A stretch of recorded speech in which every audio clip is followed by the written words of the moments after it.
अस्सलाम वालेकुम। सबसे आगे में आपको कहेंगे खुशामदीद। मेरे साथ हैं मोहम्मद शुएब, मेरे साथ हैं सबीन फारूक। 20 दिसंबर जब इस दिन की बात हम करते हैं तो प्रोग्राम का आगाज़ हम इसी दिन की मुनासिबत से करेंगे। इंसानों के साथ यकजहती का आलमी दिन आज मनाया जा रहा है। और कितना अहम है इस दिन को मनाना, और इसलिए भी अहम है कि जब हम कश्मीर की तरफ निगाह करें, रोहिंग्या की तरफ देखें या फ़लस्तीन की बात करें, गज़ा जिस तरह से लहू लहू है उसका जिक्र करें, तो ये बड़ा अहम हो जाता है इसकी बात करना। वो एग्रीमेंट्स अपनी जगह, यानी वो मुआहिदे अपनी जगह, वो वादे अपनी जगह, वो दावे अपनी जगह, वो इदारों की बातें अपनी जगह, ऑन ग्राउंड क्या हो रहा है इसकी बात करना बहुत अहम है। कैसे मुसलमान पिस रहे हैं, कैसे कमज़ोर पिस रहे हैं, और कैसे गज़ा में, कश्मीर में, रोहिंग्या में सूरत हाल है, इसकी बात करना बहुत अहम है। चूँकि जब बात है इंसानों से यकजहती के दिन की, तो ये मनाने के लिए सिर्फ सेमिनार तो काफ़ी नहीं, सिर्फ एक स्टेटमेंट तो काफ़ी नहीं, कोई इवेंट तो काफ़ी नहीं, कोई रैली तो काफ़ी नहीं, कोई प्ले कार्ड तो काफ़ी नहीं। क्या करना होगा? इनके हक की आवाज़ को बुलंद करना होगा। जो पिस रहे हैं, जिनको मारा जा रहा है, जिनको ख़त्म किया जा रहा है, जिनकी आवाज़ दबाई जा रही है, उनकी आवाज़ बनना है। हम सबको मिलकर बनना है और बुलंद आवाज़ के साथ उनका जिक्र करना है। बिल्कुल। और इस बार की जो थीम फॉलो की जा रही है वो है जी fighting against poverty, corruption and terrorism. तो अगर हम आजकल के हवाले से देखें, हम रिलेट करें इन सारी चीज़ों से, तो ये सब कुछ अभी भी हो रहा है। और शायद ज़रूरत थी कि इसी थीम के ऊपर इस दिन को ऑब्जर्व किया जाए। बात वही है, आवाज़ उठाना, बात करना, अपने हक के लिए लड़ना, और दूसरों के ऊपर अगर कोई जुल्म हो रहा है, आपके बहन भाइयों के ऊपर, आपके मैं हमेशा ये बात कहती हूँ कि ये मत समझे कि किसी और मुल्क में एक चीज़ हो रही है तो उसका इम्पैक्ट आपके ऊपर नहीं आएगा। किसी और पर जुल्म हो रहा है तो जुल्म के खिलाफ चुप रहना भी एक बड़ा जुल्म है। बेशक ऐसे तो चुप नहीं रहना, बिल्कुल भी बात करनी है, आवाज़ उठानी है इंसानी हुकूक के लिए। बिल्कुल। प्रोग्राम में आगे बढ़ते हैं। कल से जिस तरह से नॉमिनेशन पेपर्स मिलना शुरू हुए हैं, पाकिस्तान के इंतखाबी माहौल की हम बात कर रहे हैं, और ऐसे में नॉमिनेशन पेपर्स का मिल जाना ये एक पहला स्टेप है। अब उसके बाद ज़ाहिर डिफरेंट सियासी जमातों के जो उम्मीदवार हैं वो अपने नॉमिनेशन पेपर्स फाइल करेंगे। हो सकता है कोई दूसरा उम्मीदवार एतराज़ उठा दे, हो सकता है किसी वजह से रिजेक्ट हो जाए, और हो भी ये भी सकता है वो किसी सियासी जमात की तरफ से ना सही आज़ाद उम्मीदवार की हैसियत से वो इंतखाब लड़ना चाहे, और ज़ाहिर है उसमें भी कुछ दिन हैं जिसमें वो नॉमिनेशन पेपर फाइल कर सकता है। तो देखते हैं कि इंतखाबी अमल किस तरीके से आगे बढ़ता है और कौन कौन जोर आजमाई के लिए इस मैदान में उतरता है। और अच्छी बात यह है, खुशी की खबर, मुस्बत खबर यही है इसके अंदर कि फाइनली हम इलेक्शंस में एंटर होने जा रहे हैं, हम इलेक्शंस में एंटर हो चुके हैं। तो वो जो शक शुबहात थे और बहुत सारी कयासराइयाँ हो रही थी कि पता नहीं इलेक्शंस होंगे, इलेक्शंस डिले होंगे, तो वो सारी चीज़ें अब थोड़ी सी कम होना शुरू हो गई क्योंकि हम इलेक्शंस में जा रहे हैं। एग्जैक्टली ऐसा है। ज़रा इसी इलेक्शन के माहौल में तमाम सियासी जमातों को अपने अपने मंशूर के साथ, अपने अपने बयानिए के साथ अवाम में जाना है। लेकिन कब जाना है ये ज़ाहिर है डिसाइड करेंगे ना, सियासी जमातें बताएंगे। 50 दिन बाकी हैं, वो अलग बात है। वो कहता है कि हम तो आखिरी दिनों की मुहिम चलाएंगे, लेकिन बहरहाल 50 दिन बाकी हैं। 8 फरवरी 2024 इलेक्शन की बात है और ज़रा इलेक्शन का मौसम है। एनीवेज जी, बढ़ते हैं आगे, दीगर खबरें शामिल करते हैं। एक और ख़बर हमारे पास आज एक रोबोट से मुताल्लिक है। कुत्ते से मुशाबियत रखने वाला रोबोट है और 19.87 सेकंड्स में 328 फीट का फासला तय किया है और 4 टांगों वाले तेज तरीन रोबोट होने का एजाज अपने नाम कर लिया है। Guinness book of world record के मुताबिक कोरिया के साइंसदानों का तैयार करदा ये जो रोबोट है, इसने कम वक्त में 100 मीटर का फासला तय किया और ये रिकॉर्ड कायम किया। रोबोट ने यह फासला 18.12 किलोमीटर फी घंटा की औसत रफ्तार से तय किया है। यानी हम दिन ब दिन रोबोट्स में बहुत बेहतरी की तरफ जा रहे हैं। मुख्तलिफ अब उसकी शक्लें भी आना शुरू हो गई। लास्ट टाइम रोबोट ने क्या किया था? लास्ट टाइम रोबोट ने अंडा उबाला था और बहुत तेजी से, बहुत तेजी उसकी रोबोट की दुनिया में बहुत तेजी थी कि सबसे तेज तरीन रोबोट था वो एक तरह से, जो कि पिछले से ज्यादा जल्दी अंडे उबाल सकता था। बिल्कुल ऐसे ही है। अब ये वाला रोबोट पिछले से ज्यादा तेज भाग सकता है, आने वाला रोबोट इससे भी तेज भागेगा। और मुझे देख के तो स्केरी लग रहा है वैसे ये, मतलब अगर आप देखें तो इट लुक्स स्केरी। सर नहीं है, मुंडी नहीं है, सर नहीं है एग्जैक्टली तकरीबन। चलें जी आगे बढ़ते हैं और पेरिस लेकर चलते हैं आपको। रोशनियों से भरपूर ड्रैगन फेस्टिवल का आगाज वहां पर हो चुका है और इसमें जगमगाते ड्रैगन, पांडा, हिरन और बहुत से तसव्वुराती मखलूकात सयाहों के इस्तकबाल के लिए मौजूद हैं। वैसे पांडा इज नॉट वो कहना चाहिए कि जो नहीं होता है ना, ये तो मतलब वर्चुअल थोड़ी है।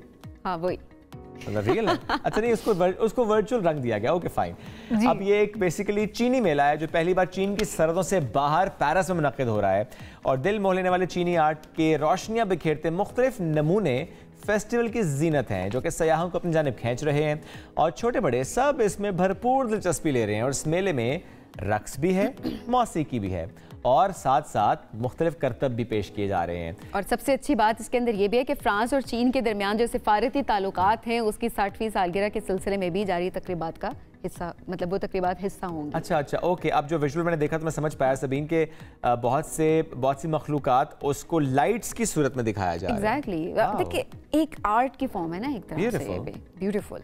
बड़ी मेहनत होती है इसके पीछे। लुक एट दिस, अभी जो विजुअल था वो मैं देख के हैरान हो गई। जबरदस्त, क्या बात है। चलें जी आगे बढ़ते हैं, कुछ और खबरें शामिल करते हैं और बात करते हैं लाहौर की। जब बात है लाहौर की तो आज से तजावुज़ात के खात्मे के लिए ग्रैंड ऑपरेशन का आगाज़ होना है और इसके लिए डीसी लाहौर राफे हैदर ने तजावुज़ात माफिया को अल्टीमेटम दिया था और उसके बाद जिस तरह हमने देखा कि होना कल था लेकिन वो एक दिन का उसमें तोसी की गई और अब उस कार्रवाई का जो बाकायदा आगाज़ है वो होना है। ज़ाहिर आज से उसका आगाज़ हो जाएगा। तो इस हवाले से बात कर लेते हैं कि शहर में जब हम इन तजावुज़ात ऑपरेशन की बात करें कोई नई बात नहीं है। हर थोड़ी देर से बाद हम देखते हैं कि एंटी इंक्रोचमेंट ऑपरेशन के नाम पर कहीं ना कहीं कोई कार्रवाई होती है, मगर इसमें इल्ज़ाम ये आयद किया जाता है कि जो इंतज़ामिया है वो ऐसी कार्रवाइयों में सिर्फ गरीब रेडी बानों और दुकानदारों के खिलाफ ऑपरेशन करती है, मगर जो बड़े मगरमच्छ जो कहा जाता है ना जो कि इन्वॉल्व होते हैं, बड़े लोग, इन्फ्लुएंशियल लोग हैं, उन पर हाथ नहीं डाला जाता। बिल्कुल ऐसे ही। तो इस पर डिटेल से बात करते हैं। हमें ज्वाइन कर रही हैं डीसी लाहौर राफे हैदर साहिबा। राफे साहिबा बहुत शुक्रिया वक्त दिया। जो तजावुज़ात के खिलाफ ऑपरेशन शुरू करने का फैसला किया गया है, हम ज़रूर चाहते हैं कि जब हम माजी में देखें तो ऑपरेशन जब भी होता है वो रेडी बानों के खिलाफ, गरीब दुकानदारों के खिलाफ, किसी ने अगर ज़रा सी कोई रेडी लगा ली या कोई दुकान से थोड़ा सा तजावुज़ कर लिया तो उसके खिलाफ कार्रवाई होती है। बड़े बड़े प्लाजे हों उनके खिलाफ कार्रवाई नहीं होती, जो पार्किंग माफियाज उनके खिलाफ कार्रवाई नहीं होती, सियासी पुष्पनाही जिनकी होती है उनके खिलाफ कार्रवाई नहीं होती। तो क्या इस बार भी ऑपरेशन माजी की तरह होना है या तब्दीली नजर आएगी? जी थैंक यू सो मच। देखिए जी, ये जो एंटी इंक्रोचमेंट ड्राइव इस वक्त लाहौर में हम इनिशिएट कर रहे हैं, इसके अंदर प्रॉपर प्लानिंग के बाद एग्जीक्यूशन की जा रही है जिसमें हमारी मल्टीपल डिपार्टमेंट जो हैं वो इन्वॉल्व होंगे। इसमें हमारी MCL की टीम्स, LDA की टीम्स, ज़िले इंतज़ामिया, ज़िले पुलिस और ट्रैफिक और पार्किंग कंपनी, इन सारे जो एजेंसीज़ हैं उनको हमने क्लब इन किया है और इसके अंदर हमने प्रॉपर तरीके से एरियाज़ को आइडेंटिफाई किया है कि जिधर ज़्यादा एक्सटेंसिव इश्यूज़ आते हैं उसमें हमारी परमानेंट इंक्रोचमेंट को भी हमने ज़ेरे गौर लिया है और साथ साथ मूवेबल जो इंक्रोचमेंट होती है उन दोनों एस्पेक्ट्स को लिया। तो ये खाली कोई छोटी मोटी एक सिंगल ड्राइव नहीं होगी, एक्सटेंसिव प्रॉपर किस्म की ड्राइव होगी। इसी वजह से हमने, अगर आपने देखा होगा कि प्रॉपर डेडलाइंस के साथ ऑपरेट किया जा रहा है जिसमें लोगों को बार बार तंबीह की जा रही है कि वो खुद जितना मैक्सिमम रिमूवल कर सकते हैं वो इन टाइम कर लें, क्योंकि उसके बाद फिर गुंजाइश नहीं रहती और उसके बाद फिर प्रॉपर स्ट्रिक्ट एक्शन लिया जाएगा, चाहे वो परमानेंट इंक्रोचमेंट थी या फिर एक। और राफिया, अगर सियासी बासर अफराद की अगर हम बात करें, उनकी पुष्पनाही से कायम तजावुज़ात जो हैं उनके खात्मे के लिए कोई मुस्तकिल मनसूबाबंदी की गई है? इस बारे में क्या इक़दाम लिए जा रहे हैं? जी, ये जो हमारी ड्राइव है वो अक्रॉस द बोर्ड होगी, इसीलिए हमने सारे लाहौर में जो मेजर एरियाज़ हैं उनको हमने इसमें पॉइंट आउट करके और एक एक करके मरला वार इसके ऊपर वर्किंग होगी। एक दिन में 5 से 6 पॉइंट्स के ऊपर प्रॉपर वर्किंग की जाएगी और इस तरह जब एक दफ़ा ये एक साइकिल कंप्लीट होती है तो फिर हम और एडिशनल स्पॉट्स को भी आइडेंटिफाई करके उसके ऊपर वर्किंग करेंगे। तो इम्पार्शल प्रॉपर तरीके से और अक्रॉस द बोर्ड पूरे लाहौर में ये एक्टिविटी की। और राफिया, ऑपरेशन जो होना है ये किस किस इलाके में होना है और कितने दिन तक जारी रहना है?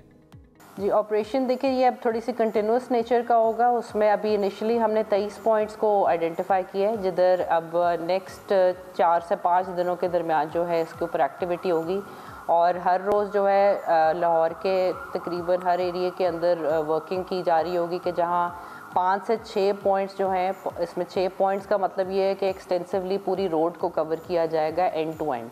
और जहाँ जहाँ परमानेंट इंक्रोचमेंट पाई जाती है और जहाँ जहाँ मूवेबल इंक्रोचमेंट पाई जाती है। और आफिया ज़ाहिर है इस हवाले से डेडलाइन भी लोगों को दी गई होगी, अल्टीमेटम दिया गया होगा, तो अगर वो डेडलाइन तक तजावुज़ात ख़त्म नहीं करते, नाकाम हो जाते हैं, तो उनके खिलाफ क्या कार्रवाई की जाएगी?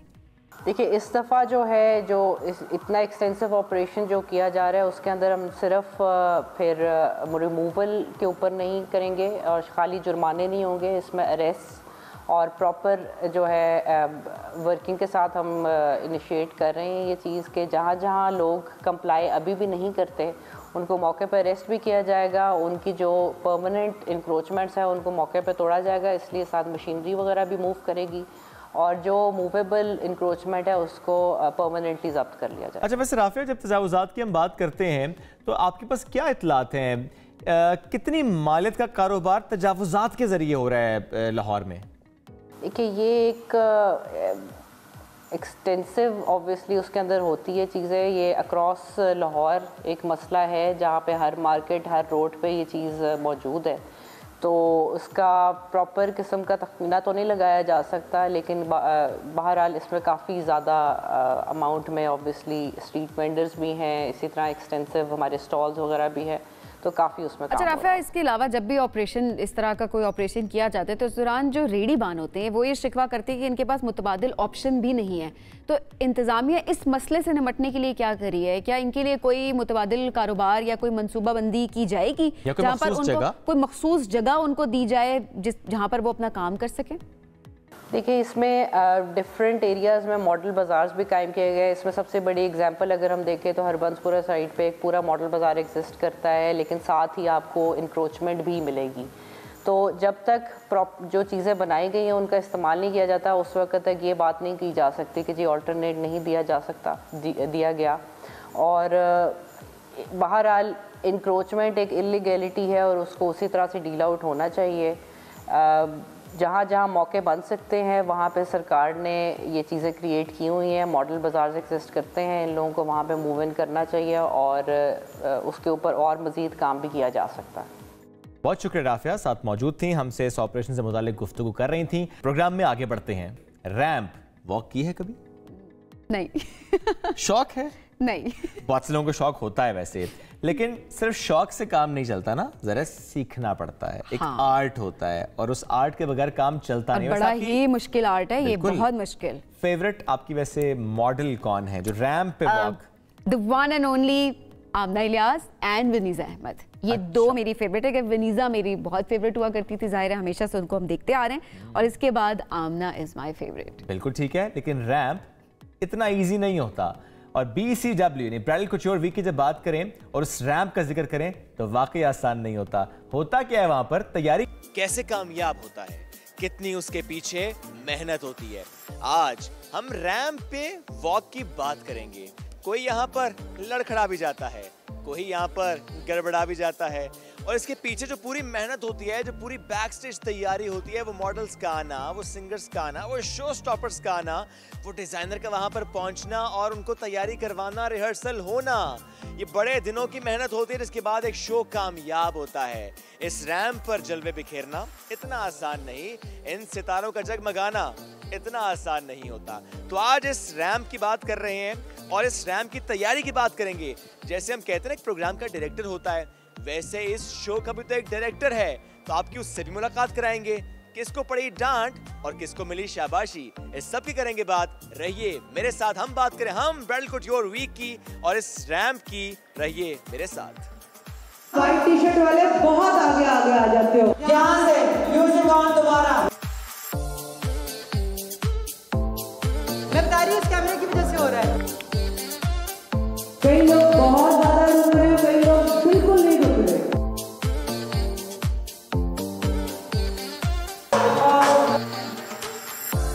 ये रैंप पे जो जबरदस्त सी वॉक होती है, इसके पीछे यूं तो बहुत सी मेहनत होती है, लेकिन किसी की डांट भी होती है। डायरेक्टर ऑफ द शो वनीजा साथ मौजूद हैं। मैं तो कहता हूँ उनको किंग मेकर हैं जी, कि जिस तरह से ये बना रही हैं सबको, जबरदस्त किस्म के सितारे।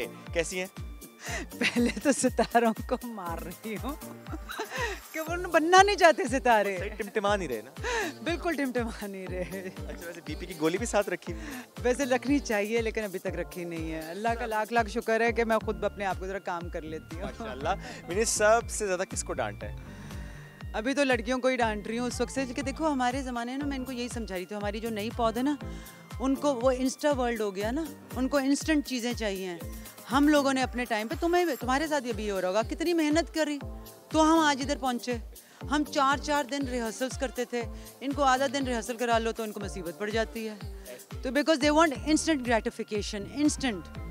तो ये इस वजह से उनको डांट पड़ रही है। मॉडल्स तो फिर कर रहे हैं प्रैक्टिस, जो शो स्टॉपर्स हैं कुछ आते हैं लेट, कुछ करते हैं प्रैक्टिस, कुछ नहीं करते। नहीं है भाई, प्रैक्टिस ही नहीं करते, यही तो रोना। क्या करते हैं उसके बाद? फिर भंड मारते हैं, और फिर स्टेज से उतरते ही नहीं है। ये भी हमारी एक प्रॉब्लम है। एक नाम लेंगी जो सेलिब्रिटी जो ज्यादा नहीं नाम नहीं। मैं ऐसा कोई काम नहीं करूंगी। एक मैं हूँ जो कहते फौरन चली जाए बस, और बाकी सब कहते नहीं जाना। कोई जाने के लिए तैयार ही नहीं होता। या शायद ये भी कह सकते हैं कि वो प्यार इतना मिल रहा होता है, लोग आपस में मिल तो रहा होता है, और वो इसीलिए भी आजकल जो ट्रेंड निकल आया है कि आप सेलिब्रिटी यूज़ करते हो, because again it's the Insta world. तो उनको होता है कि जी उनकी तस्वीरें खींचें, यू नो, एंड कभी कभार हम ये गलती करते हैं कि हम ये रियलाइज़ नहीं करते कि वो जो एक्टर सेलिब्रिटी है, they are not models. You know, models are the ones जिनको ट्रेनिंग मिली होती है कि वो कैसे वो कपड़े जितने भारी भरकम हमारे लहंगे और गरारे होते हैं, जो ब्राइडल वेयर है, because this is not pret, this is all bridal, this is a way to carry it. You know, हर बंदा गरारे में चल नहीं सकता, तो वो सेलिब्रिटीज़ को भी आदत नहीं होती है। और उनको भी मैं कहती हूँ कि भाई देखो, अब देखो कितनी, जो प्रोफेशनल होता है वो प्रोफेशनल होता है। सबा कमर को ज़रूरत नहीं है, but she is here on time. मोमिन साकिब में हमने देखे, मोमिन आया, उसने कहा मैंने पहले नहीं किया, मैं आना चाहता हूँ। जावियार कल आया था, उसने अपनी रिहर्सल की। सो कई लोग हैं जो ज़्यादा प्रोफेशनल होते हैं, वो होते हैं उधर टाइम पे, और कई लोग उनको लगता है कि हमें ज़रूरत नहीं है तो वो नहीं आते। फिर हम क्या कह सकते हैं? किसी के पैसे भी काटेंगे? ओह, सारों के पैसे काट रही हूँ। मैंने सुना ना, बार-बार मैं पैसे काटूंगी आप। बिकॉज जब आप काम पर 4-6 घंटे लेट आएंगे, दे डू नॉट रियलाइज। आज मैंने उनको कहा है मेरे हाथ में माइक होगा और मैं नाम ले लेके बेइज्जतियां करूंगी उसी टाइम। कल लोगों ने मुझे मेरे वीडियोस बनाई हैं उनको डांटते हुए।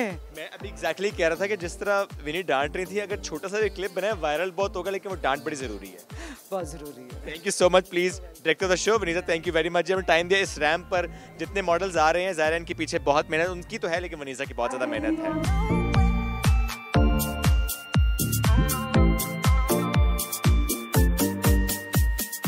और बहुत से सितारों से मुलाकात हुई, आइंदा आने वाले प्रोग्राम्स में आपके साथ हम वो शेयर भी करेंगे। अब लेते हैं ब्रेक से वापस आएंगे, साथ रहिए। शोबिस की चकाचौंध साल 2023 में कैसी रही? सिनेमा घरों की बात करें, रोशनियां कभी जगमगाई कभी डगमगाई, और साल भर में सिर्फ 12 फिल्में ही सामने आई। डिस्ट्रीब्यूटर्स या प्रोड्यूसर्स किसी की गलत टाइमिंग तो हुई कि कई फिल्में पिट गईं। स्टार कास्ट सजी मनी बैक गारंटी, तेरी मेरी कहानियां, हुए तुम अजनबी, बेबिलिशियस, कुकड़ी, जॉन, और अभी रिसेंटली 2 और मूवीज भी आई थी, जिसमें एक है गुंजल और एक है ढाई चाल।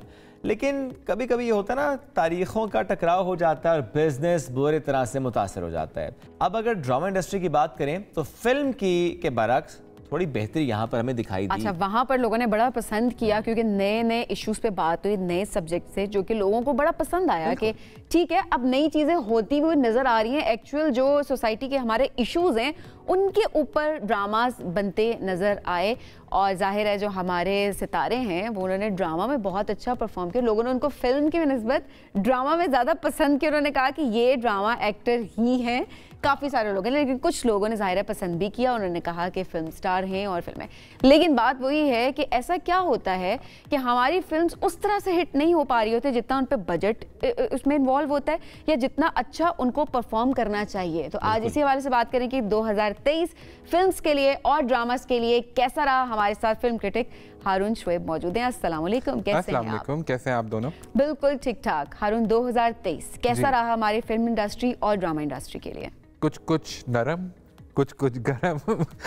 बिल्कुल ऐसा ही साल रहा। 2023 में फिल्में जिस तरह आपने गिनवाई, कुछ बहुत अच्छी फिल्में आई जिसमें बड़े बड़े स्टार्स थे, बड़े बड़े नाम थे।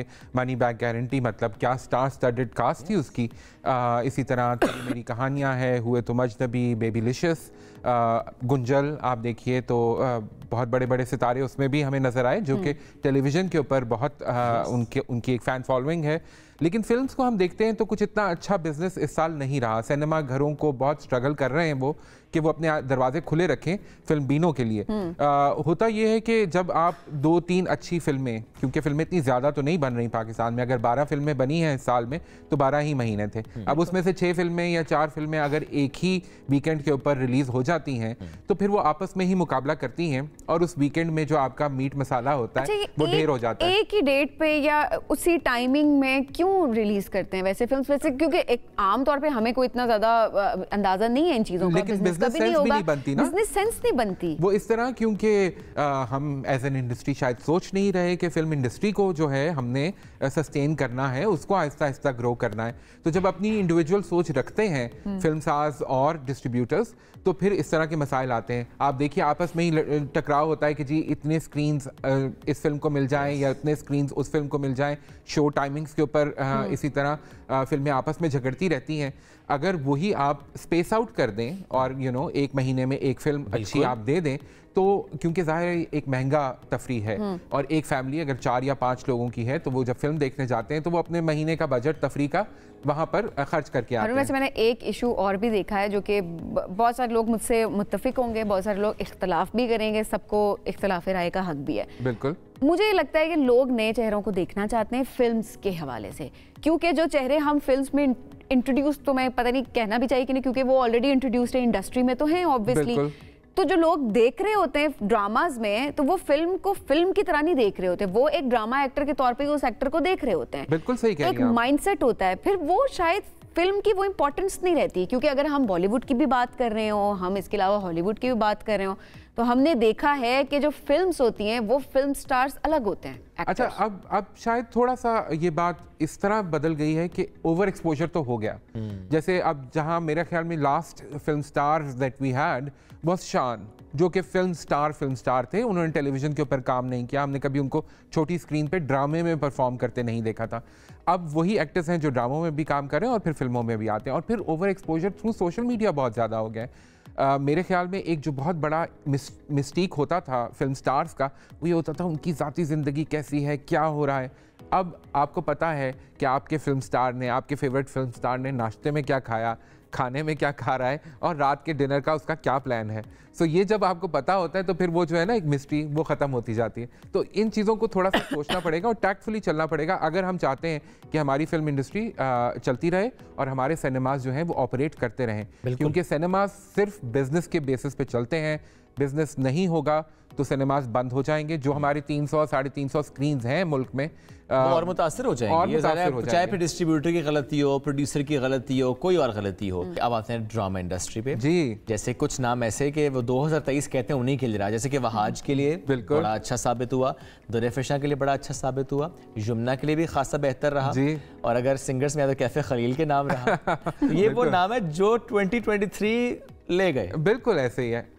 शुक्र है कि हमारा ड्रामा जो है टेलीविज़न का और हमारे चैनल्स जो हैं वो बड़ा फ्लरिश किए, बड़े अच्छे ड्रामे देखने को मिले। और मज़े की बात जो मैं आपको दोनों को जिसकी तरफ तवज्जो दिलाना चाहूँगा वो ये है कि देखिए आई थिंक मेकर्स को भी ये रियलाइज़ हुआ कि वो जो एक फार्मूला ड्रामा हम जिसको कहते थे ना, ड्रामों में जो फार्मूला बन गया था, सास बहू, फैमिली, पॉलिटिक्स, ये उससे निकल के जिन ड्रामों ने कोशिश की, चाहे वो रोमांस की बात हो, चाहे वो इंटरपर्सनल रिलेशनशिप्स की बात हो, और या फिर वो सोशल इश्यूज की बात हो, कहीं सोशल इश्यूज की कॉम्प्लेक्सिटीज की बात हो, वो ड्रामे ज्यादा पसंद किए गए।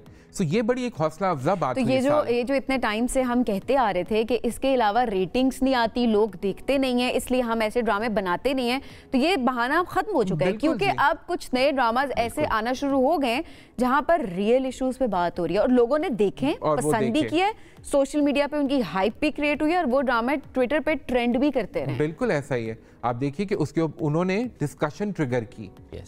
ये बड़ी अच्छी बात है। चाहे वो आप टीनेज लव स्टोरी ही ले लीजिए, मोहब्बत गुमशुदा मेरी जो है वो टीनेज लव स्टोरी है, लेकिन उसके अंदर पेरेंट्स की क्या रिस्पॉन्सिबिलिटीज़ हैं, उन इंडिविजुअल्स की क्या रिस्पॉन्सिबिलिटीज़ हैं, इस तरह के जो सीरियस इश्यूज हैं जिससे हमारी सोसाइटी डील कर रही है, उनको भी ड्रामों ने उठाया और लोगों ने बहुत पसंद किया।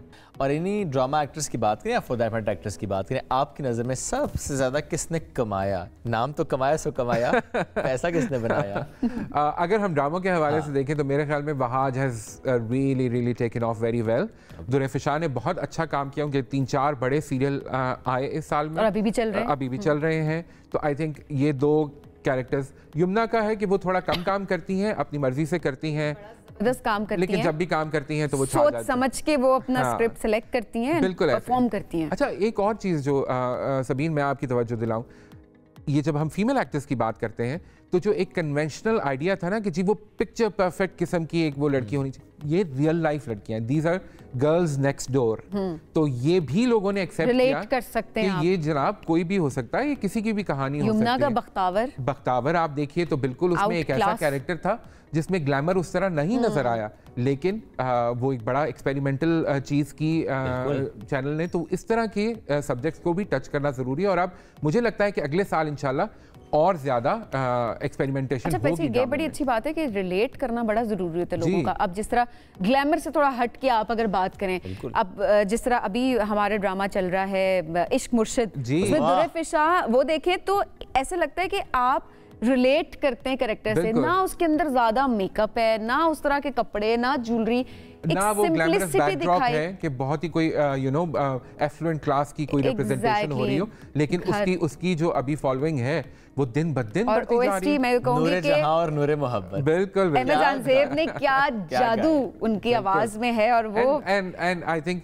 बिलाल भी बहुत क्या लग रहे थे, 2 डिफरेंट रोल्स वो साइमल्टेनियसली उसमें। ये मुझे लगता है लास्ट जो था कि नदीम साहब का चार्म था जो बड़ी स्क्रीन पे आया करता था ना, नदीम बेग साहब जो है। अब आखिर में आते हैं उन लोगों को याद करते हैं जो 2023 में हमसे बिछड़ गए इस इंडस्ट्री के, ज़ाहिर जिन्होंने बड़ा नाम कमाया भी, जिन्होंने इस इंडस्ट्री के लिए काम किया, जिनसे बहुत से लोगों ने सीखा। कबीर खान है, बहुत कबीर खान साहब का तो बहुत बड़ा नाम है जी। 2 बड़े मैं समझता हूँ कि हमारे एक्टिंग जायंट्स जो इस साल हमसे बिछड़ गए, एक कबीर खान साहब और दूसरा शकील साहब जो हैं, दोनों बहुत बड़े अदाकार। और वो ये चीज़ भी अगेन एक चीज़ जो मैं यहाँ मेंशन करना चाहूँगा कि ये वो लोग थे जिनका स्कूल ऑफ थॉट ये था कि एक्टिंग जो है ना वो सेल्फ असर्शन का नहीं, सेल्फ नेगेशन का काम है। माजिद जहांगीर साहब बहुत अच्छे हमारे फनकार, ज़िया मोहिउद्दीन साहब, आवाज़ों की जब बात करें तो फिर ज़िया मोहिउद्दीन जैसी आवाज़ हम बहुत अरसे तक याद रखेंगे।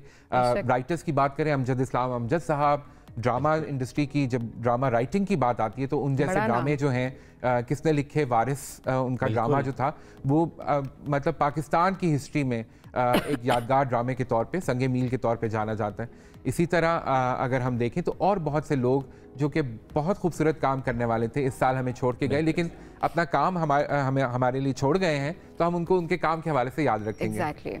बिल्कुल जी, बहुत शुक्रिया हारून भाई, थैंक यू सो मच। हमसे गुफ्तगू कर रहे थे कि साल 2023 हमारी ड्रामा इंडस्ट्री के लिए, फिल्म इंडस्ट्री के लिए, शोबिज के लिए कैसा रहा, इस पर हम बात करते हैं। और कुछ नाम अगर हमने ना लिए हो तो उसके लिए भी माजरत, बिकॉज ऑब्वियसली एक पूरा साल होता है, डिस्क्लेमर जरूरी था, ये डिस्क्लेमर जरूरी था क्योंकि पूरा साल होता है और उसमें बहुत कुछ हो रहा होता है, तो इतने कम वक्त में हम जितना कवर कर सकते थे हमने जरूर किया। आप फीडबैक हमें जरूर दीजिएगा। ब्रेक लेते हैं, वापस आते हैं, साथ रहिए। क्या ज़बरदस्त गाना है। और अगर हम थोड़ी सी इसकी हिस्ट्री में जाएं सबीन, तो ये ईरानी गाना है जमाल जमालो, और फिर हमारा पड़ोसी मुल्क, दूसरी तरफ का पड़ोसी मुल्क इंडिया, वहाँ पर हमने जो अभी हाल ही में एक मूवी रिलीज़ हुई है उसमें गाना, लेकिन इसका पाकिस्तानी वर्जन जो आया है सामने, राजा हामिद अली हैं, क्या ज़बरदस्त अंदाज़ है इनका गाने का। और जब ये वर्जन सामने आया बड़ा वायरल हो रहा है, तो हमने सोचा कि ज़रा पूछें तो सही ये आइडिया कैसे आया है कि इसका ये पाकिस्तानी वर्जन भी होना चाहिए। बिल्कुल जी, और ज़ाहिर लोग बड़ा पसंद कर रहे हैं, ये बड़ी बात है। और तो हामिद इस वक्त हमारे साथ मौजूद है, उनसे बात भी करते हैं। अस्सलाम वालेकुम, कैसे हैं आप? वालेकुम अस्सलाम, अल्हम्दुलिल्लाह मैं ठीक हूँ, आप खुश हैं? ज़बरदस्त, अल्हम्दुलिल्लाह बिल्कुल ठीक ठाक। और साथ आमूस खान है, तबला नवाज, अस्सलाम वालेकुम, कैसे हैं आप? अच्छा, वो तो बड़ी उसमें एनर्जी नज़र आ रही है, बड़ी एक डिफरेंट वाइब है उसमें। तो इससे पहले कि और गुफ्तगू हम करें, 1-2 जुमले अगर उसके यहीं पर हो जाए। आहे सियाहे जंगी मनम न कुन खून, वाए तू रफ्ती कुजा मनम चु मजनून, आहे सियाहे जंगी दिलम न कुन खून, वाए तू रफ्ती कुजा मनम चु मजनून, जमले जमाले जमले जमल कुदू, जमले जमाले जमले जमल कुदू। जबरदस्त महफिल सजा दी है। वैसे हामिद, कैसे आइडिया आया कि इसी गाने को ही इसका उर्दू वर्जन बनाना है? हमने ऑलरेडी पर्शियन पे बहुत काम किया हुआ, 25 ट्रैक्स है मेरे पर्शियन पे ऑलरेडी जो रिलीज हो चुके हैं। तो ये पर्शियन में था, यहाँ पे उसके कवर्स बन नहीं रहे थे। सही, क्योंकि और चीज़ें तो हम एकदम कर लेते हैं कॉपी, तो ये बचा हुआ था अभी तक। अब ये भी ना बच पाएगा अब। हाँ, अब ये भी ना बच पाएगा ऐसे ही। और कितनी इसकी आपको फीडबैक कितना अच्छा मिल रहा है? इसका बहुत अच्छा फीडबैक आ रहा है और स्पेशली मैं तो सरप्राइज्ड हूँ कि अक्रॉस द बॉर्डर बहुत अच्छा आ रहा है। अच्छा, लोग बड़ा पसंद कर रहे हैं। बहुत पसंद कर रहे हैं और जो साहिब जुबान लोग हैं उन्होंने बहुत पसंद किया। सोशल मीडिया पे तो हर तरफ ही छाया हुआ है तकरीबन। लोग जो भी है गाड़ियों में भी बज रहा है ये गाना, सोशल मीडिया पे वैसे भी बैकग्राउंड म्यूजिक लगा रहे हैं। जैसे लग रहा है जी जी शादी गाना है वैसे, लग रहा है, लग रहा है। हाँ, बज सकते हैं, मेहंदी पे डांस हो सकता है, क्यों नहीं हो बजाने पे सर, जहाँ बजा गाना तो गाना है। अच्छा, वैसे हामिद, पॉप, क्लासिकल, सूफियाना, असल में जॉनरा क्या? बिकॉज आपने तो सब कोई टच किया है। जी, हम बिल्कुल ऐसे ही है, वर्सटाइल गाना गा रहे हैं अभी, लेकिन हम बेसिक गीत, गज़ल और सूफ़ी ज़्यादा, ये आइडिया था हमने किया और वो इसी में ज़्यादा हो गया। सही। और आमू साहब ने कितना एंजॉय किया इसको? मैं तो बहुत एंजॉय किया, बहुत मज़ा आया और बहुत बहुत मुबारकबाद भी है। हामिद, अब और क्या सुनाएंगे? अभी गीत गज़ल में से कुछ सुनना चाहेंगे, सूफ़ी में से जो कहते हैं। आपकी चॉइस, जो आपकी चॉइस है। दुनिया किसी के प्यार में जन्नत से कम नहीं, दुनिया किसी के प्यार में जन्नत से कम नहीं, एक दिल रुबा है दिल में जो हूरों से कम नहीं, दुनिया किसी के प्यार। क्या बात है, ज़बरदस्त। अच्छा हामिद, वैसे अगर लेट्स सपोज, ऐसे तो लोग ज़रा आप लोगों को बड़ा प्यार भी करते हैं और काफ़ी अच्छा फीडबैक भी आया, और अभी दूसरे जो रीसेंट सॉन्ग है उस पर तो और ही अच्छा फीडबैक। कभी क्रिटिसिज्म अगर कोई कर दे कमेंट्स में या वैसे, उसको कैसे डील करते हैं? वो उसका कोई इम्पैक्ट होता है अगली परफॉर्मेंसेस पे, या दिमाग में रहती है चीज़ें, या बस लेट गो कर देते हैं? जी, स्टार्ट में तो होता था कि यार ये इसने क्या कह दिया, लेकिन आहिस्ता आहिस्ता चीज़ों के साथ, क्योंकि सबका अपना अपना काम है ना, अगर आप यहाँ में बुला के अप्रिशिएट कर रहे हैं, आपका चैनल, आपकी टीम सारी, तो ज़ाहिर है किसी ने क्रिटिसाइज भी तो करना है, उसने अपना काम करना। मतलब ज़ाहिर है कुछ लोग खुश होंगे, कुछ लोग खुश नहीं भी होंगे, लेकिन तो मैटर ये करता है कि पॉजिटिव क्रिटिसिज्म की तरफ जाएं। लेकिन कुछ लोग बिला वजह ही वो वैसे ही, जैसे वो क्रिटिसिज्म भी नहीं होता, वो जेलसी होती है। अच्छा, अभी तक सबसे जेलसी वाला कमेंट कौन सा लगा, जो सबसे बुरा कमेंट लगा कि ये किस किस्म का क्रिटिसिज्म? ऐसे ऐसे सड़े हुए आते हैं कि मैं यहाँ बयान भी नहीं कर सकता। अच्छा, ओके, फिर ठीक है। हाँ, नहीं बयान करें, ज़्यादा बेहतर है। कुछ और सुन लेते हैं, कुछ और बता दें। क्या सुनाएंगे? अभी मैं आपको एक सूफी बुल्ले शाह रहमतुल्लाह अलैह का। बुलिया की जाना मैं कौन, बुलिया की जाना मैं कौन, की जाना मैं कौन, की जाना मैं कौन, ना मैं मोमिन विच मसीता, ना मैं विच कुफर दियां रेता, ना मैं विच कुफर दियां रेता, ना मैं पाका विच पलीता, ना मूसा फिरौन, की जाना मैं कौन, की जाना मैं कौन, की जाना मैं कौन, की जाना मैं। जबरदस्त, बहुत शुक्रिया हामिद, बहुत शुक्रिया आमूस हमें ज्वाइन करने के लिए। 4 चांद लगा दिए इन्होंने हमारी महफिल को। बिल्कुल ऐसे। नाज़रीन, अभी हम ब्रेक की तरफ जाएंगे, लेकिन जब ब्रेक से वापस आएंगे तो हम कुछ सवालात लेकर पहुंचे हैं इकरा यूनिवर्सिटी चक शहजाद कैंपस में। वहां के तलबा क्या राय रखते हैं इस मौजूदा सूरत हाल में? जब बात ये हो कि 2030 तक जो जॉब्स होंगी, जो अपॉर्चुनिटीज़ होंगी, उसके हवाले से क्या वाकई हमारी यूनिवर्सिटीज़ में स्टूडेंट्स तैयार हैं? क्या वाकई हमारे निसाब में वो तब्दीलियां हो गई हैं जो कि होनी चाहिए थी? उस डिस्कशन को आप एंजॉय कीजिएगा। Welcome to Iqra university Chak Shahzad campus. आज हम एक सवाल लेकर यहाँ पर आए चुके हैं। यही हमारी आदत सी बन गई। ये आपकी आदत बन चुकी है, लेकिन ये आदत आपने मेरे अंदर भी डाल दी है, तो आज मैं भी आपके साथ सवाल लेके आई हूँ यहाँ पे। बहुत अहम होता है, सवाल करने से एक डिबेट जनरेट होती है। हाँ। हम ये सोच रहे थे कि 2030 एक रिसर्च सामने आई कि उसमें 85% जॉब्स ऐसी होंगी, ऐसी जॉब क्रिएशंस होंगी जिससे मुताल्लिक आज हम तैयार ही नहीं है, हमें मालूम ही नहीं है। ऐसे में ये भी तो सवाल उठाना चाहिए, किसको मालूम था आज से 7-8 साल पहले कि आर्टिफिशियल इंटेलिजेंस इतनी पेनिट्रेट करती चली जाएगी?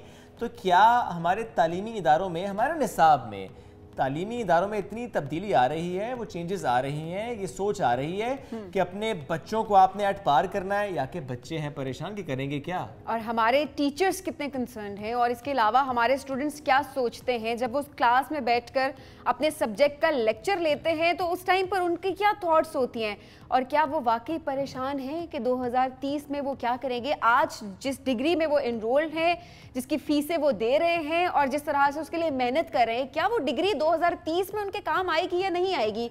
ये दौर जिस तरह से बदलता जा रहा है, उनकी डिग्री का स्कोप भी बदलता जाएगा। एग्जैक्टली। उसके साथ साथ सेफ डिग्री कौन सी होती है, ये सोच तो हम सबकी होती है। अच्छा ये डिग्री करूंगा, आराम से कमाऊंगा, अच्छा ये कर लेता हूँ, इसका स्कोप है, अरे नहीं नहीं उसने ये डिग्री की थी, उसने सही कमाया था, मैं भी उस जगह को चल पड़ता हूँ। और फिर बहुत सारे स्टूडेंट्स ऐसे भी होंगे जिनके ऊपर पेरेंट्स का प्रेशर होगा।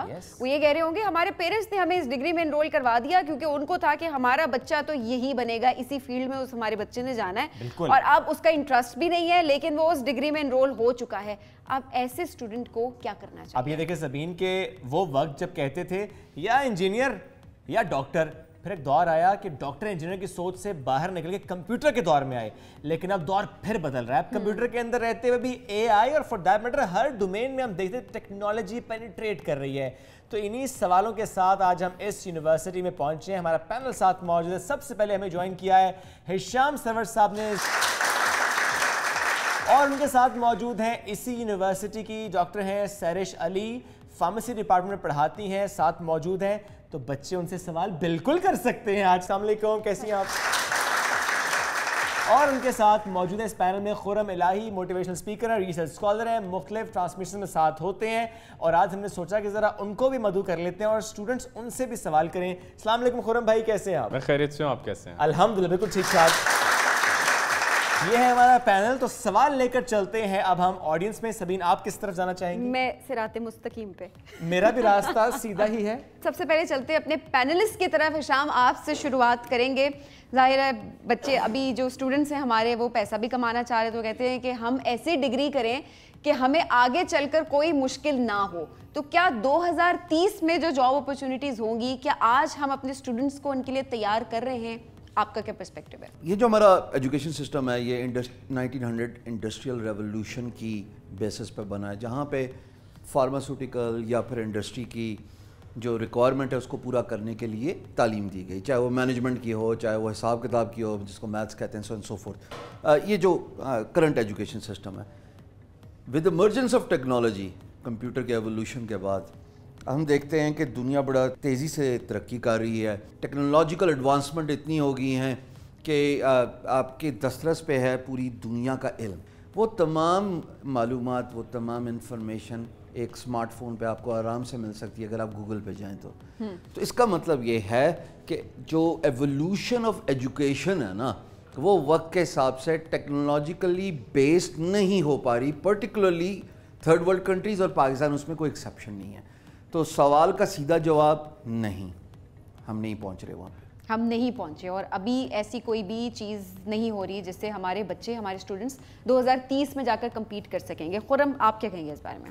हिशाम भाई कहते हैं फ्यूचर वर्क प्लेस पे ना 2 एम्प्लॉयज़ होंगे, टोटल 2 एम्प्लॉयज़, एक कुत्ता और एक इंसान।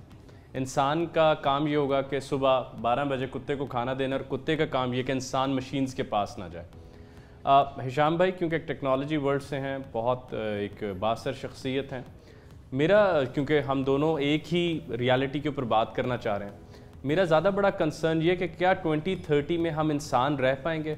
अब आप देखिए कि आजकल का कोई बच्चा फ़ोन से दूर नहीं जाता, वो अपनी पूरी शख्सियत फ़ोन में ढूंढता है। अगर आप पूछेंगे हाँ यार को अपना तारुफ कराओ, कहते ठहरे आपको अपना फेसबुक या लिंक्डइन लिंक भेज देता हूँ। तो उसकी शख्सियत इतनी नामुकम्मल हो चुकी है कि उसको अपनी वर्चुअल एंटिटी के ऊपर ज़्यादा रिलाई करना पड़ता है। तो 2030 डीह्यूमनाइजेशन की सदी हो गई। मैं कोशिश करूंगा, मैं आप लोगों से इस बारे में बात करूंगा 2030 में अपना इंसानी तशख़्ख़ुस, मैं इंसान हूं जो थकता हूं, को कैसे महफूज रखना है, वो बहुत अहम बात होगी।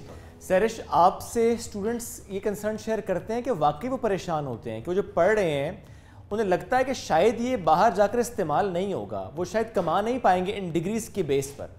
नहीं, जैसे अभी एहतशाम भाई ने भी एक बात ऐड की कि एक क्लिक पे ऑलरेडी आपके पास सारी इन्फॉर्मेशन अवेलेबल है। उन्होंने कहा अगर हम ऐसे करें तो एक क्लिक पे हमारे पास हमारा पूरा कोर्स कंटेंट भी अवेलेबल है, हर चीज़ अवेलेबल है। अगर हम इस चीज़ को उस तरफ लेके जाना चाहें कि हाँ ठीक है, इसको थोड़ी बहुत एडवांसमेंट की ज़रूरत है, थोड़ी बहुत चेंज की ज़रूरत है, लेकिन इंटायरली अपने आप को, जैसे सर ने कहा कि टेक्नोलॉजीज़ पे डिपेंड करना, ये भी एक बड़ी ख़तरनाक चीज़ है।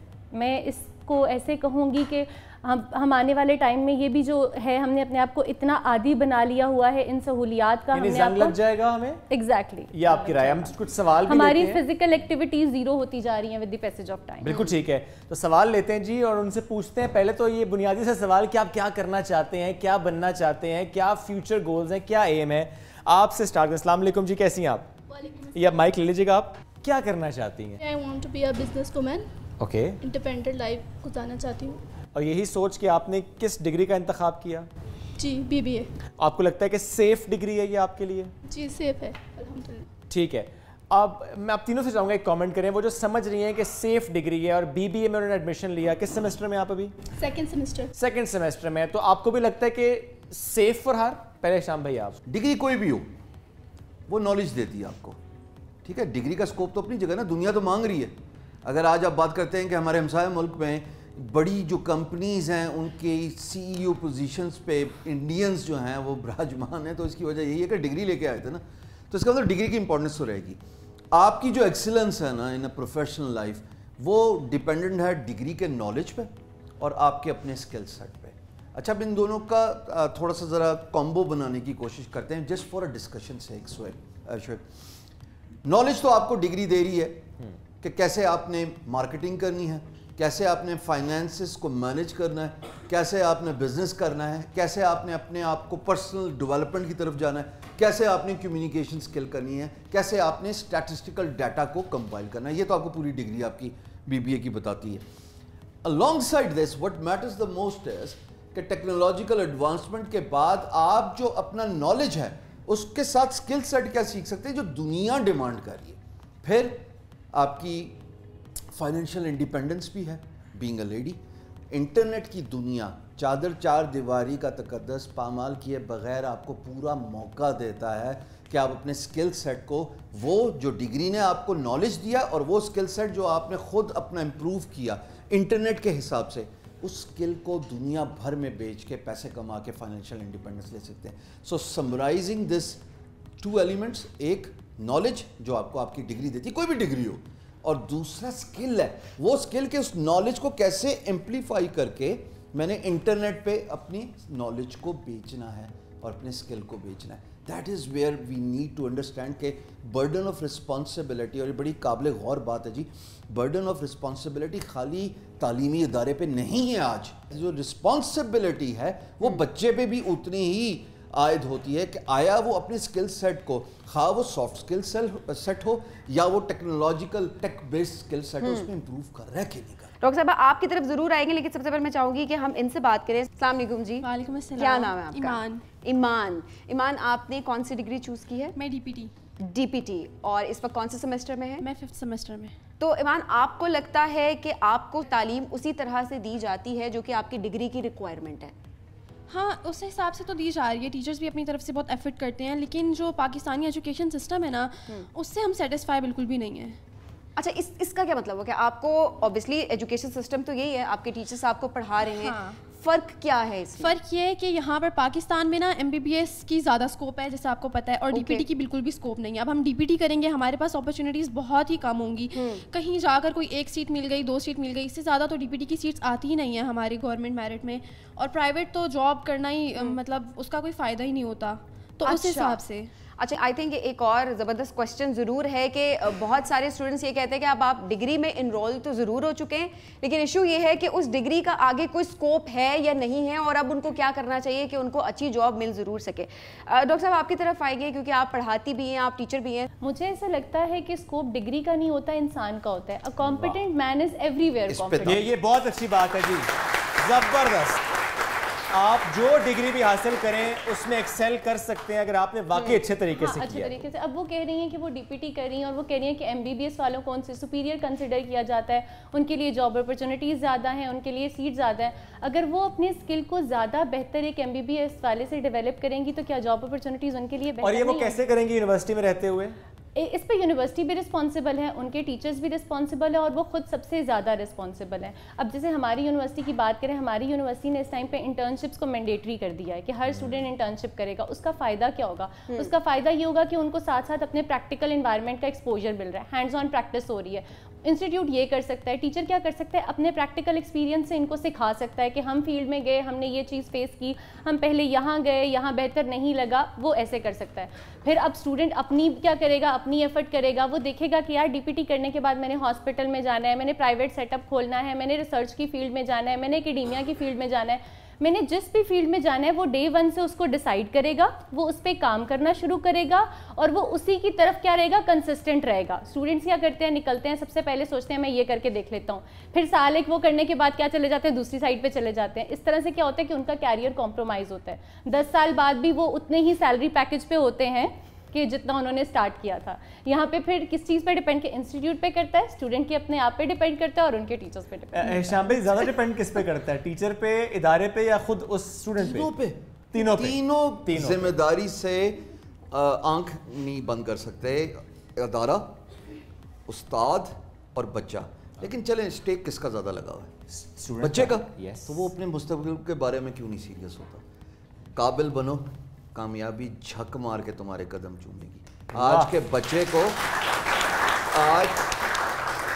के बच्चे को ये समझना है कि अदारा मुझे नॉलेज दे रहा है, विजडम दे रहा है, ये जो स्किल सेट है ना जो दुनिया मांग रही है, ये मुझे खुद सीखना है, और इंटरनेट पे भरा पड़ा है। तो मेरा मानना ये है, मेरा कहना ये है, और मेरा मशवरा ये है कि उस विजडम, उस नॉलेज के साथ साथ स्किल सेट से भी अपने आप को रास्ता करें।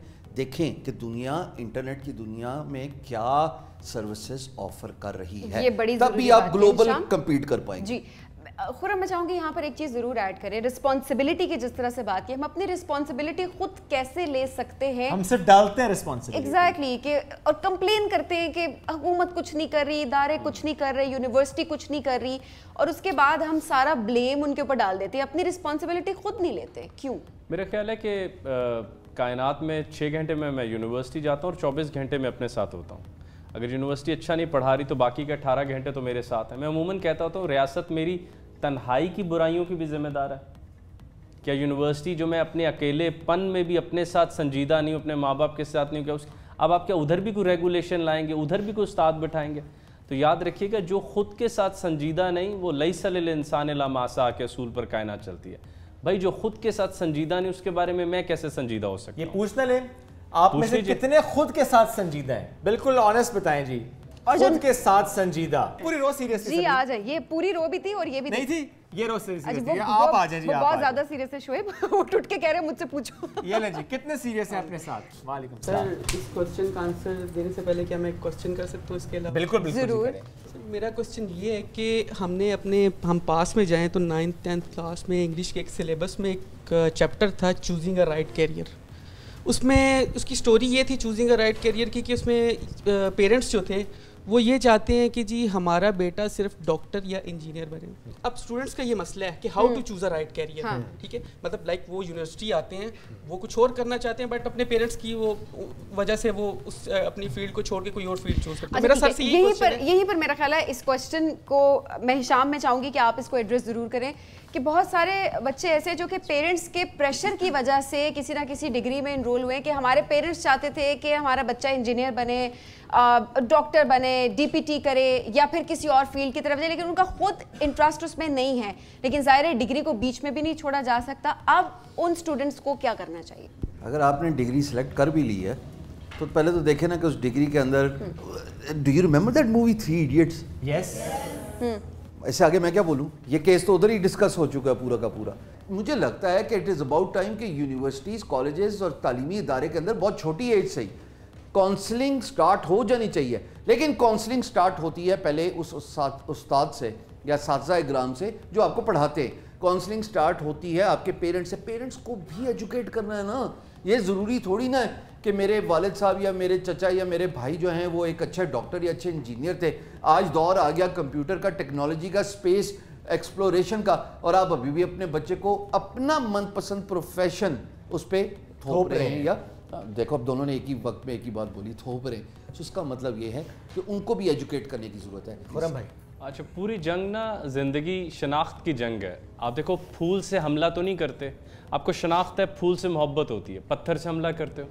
ऐसी याद रखना कि जब तक आप ख़ुद को नहीं पहचान पाओगे ना, सही काम पे भी लाजिम नहीं है कि वो आपको खुश करे। सिर्फ वो आपका कैरियर है जो करते हुए आप खुश होते हैं। याद रखिए, जब मैच हार रहे होते हैं तो खिलाड़ी लड़ रहे होते हैं आपस में, अब वो खुश नहीं होते। आपका कैरियर सिर्फ उस चीज़ में छुपा हुआ है जहाँ आप खुश हैं। सिद्धार्थ जो बाद में बुद्धा बने, वो कायनात के अमीर तरीन शहजादों में से तारीख के गुजरेंगे, मगर उसने कहा था मैं खुश नहीं हूँ। क्यों? क्योंकि मैं बुद्धा को, सिद्धार्थ को जागा ही हुआ ही नहीं हूँ, तो मैं कैसे करूँ? ही लेफ्ट हिज होम, और आज पूरी दुनिया में ना जाने कितने लोग सिर्फ उसका नाम लेके खुश होते हैं। तो और दूसरी बात यार, एक ये जैसे मैम ने भी कही, हिशाम साहब ने तो कही, खुदारा आपका प्रोफेशन आपसे कदावर ना हो जाए। आइंस्टाइन अपनी फिज़िक्स से बड़ा था, फरीदुद्दीन अत्तार अपनी इतर फरोशी और शायरी से बड़ा था, मौलाना जलालुद्दीन रूमी अपने मसनवी से बड़े थे। ये सब प्रोफेशंस वगैरह बहुत अहम चीज़ें हैं ज़िंदगी की, मगर ये एक हिस्सा होते हैं। That does not make me. मैं सबको कहता हूँ, आइंस्टाइन के नज़रियात मेरे जहन में ठोंसने से मैं आइंस्टाइन नहीं बनूंगा। सारी डीपीटी उस बच्ची के जहन में डाउनलोड कर देने से वो बेहतरीन फिजियोथेरेपिस्ट नहीं बनेगी। आइंस्टाइन शाम को वॉलन प्ले करता था, ओपनहाइमर मजहबी किताबें पढ़ता था, श्रोडिंगर साइंस करता था, साथ में मजहबी। You become a whole. Wasim Akram is a Lahori Munda who loved playing cricket. Take out the Lahori Munda, he is not Wasim Akram. अपनी ज़िंदगी में वो बेवकूफ़ियाँ ढूंढें, वो मोहब्बतें ढूंढें जिनको करते हुए जवाल में भी, नुकसान में भी मुस्कुराहट चेहरे पे ना जाए। वो आपका सबसे बड़ा कैरियर है। बड़ी खूबसूरत बात है जो खुरम ने अभी की कि हर वो चीज़ करें जिसमें आपको खुशी मिलती है, इत्मीनान मिल रहा होता है। गुफ्तगू का सिलसिला इसी तरह जारी रहेगा। हमने एक छोटी सी ब्रेक, आपने कहीं नहीं जाना जी, stay with us. Welcome back. सुबह से आगे में एक बार फिर कहेंगे खुश आमदीद। मौजूद है इकरा यूनिवर्सिटी में, पैनल साथ मौजूद है, सवालों का सिलसिला बढ़ाते हैं आगे और स्टूडेंट्स के साथ मौजूद हैं। अच्छा, आप कुछ पूछना चाह रहे थे? बेसिकली हम मैं डेंटल हाइजीनिस्ट हूँ और हम भी इधर BS डेंटल टेक्नोलॉजी कर रहे हैं और हम इसके साथ साथ पार्ट टाइम क्लिनिक्स करते हैं। मैं चाहूँगा आप भी रूटीन तो बताएं अपनी। सर मेरा भी इसी तरह ही है। सुबह तो हमने यूनिवर्सिटी आना होता है, शाम में मैं क्लिनिक करता हूँ। और मैं बताना चाहूँगा, मैं 9th क्लास से वो क्लिनिक, वहाँ पे मैं एज असिस्टेंट गया था, लेकिन अब जो है हमारे टीचर जो क्लिनिक के ऑनर थे डॉक्टर वसीम इमरान, मैं उनका नाम भी लेना चाह रहा हूँ, उन्होंने मुझे वो सारा सिखाया। तो अब उनके भी काफ़ी सारे जो पेशेंट्स हैं वो मैं तो ये हिशाम भी देखें, मुझे सवाल आपने किया, 2 एग्जांपल सामने आ गए। डिपेंडेंट, फाइनेंशियल डिपेंडेंसी नहीं है पेरेंट्स। तो एक्चुअली ये कह सकते हैं कि ये संजीदा है अपनी जिंदगी में, ऐसा ही है। और कौन है जो इतना संजीदा है आप में से? लड़कियां भी इतनी संजीदा हैं कि नहीं? गैर संजीदा है सारी की सारी, कोई संजीदा लड़की नहीं है। वो कह रही मैं संजीदा हूं। मैं माइक ले कि आप अगर इस तरफ आ जाएं तो प्लीज जी। एक क्वेश्चन है मेरे पास। जी।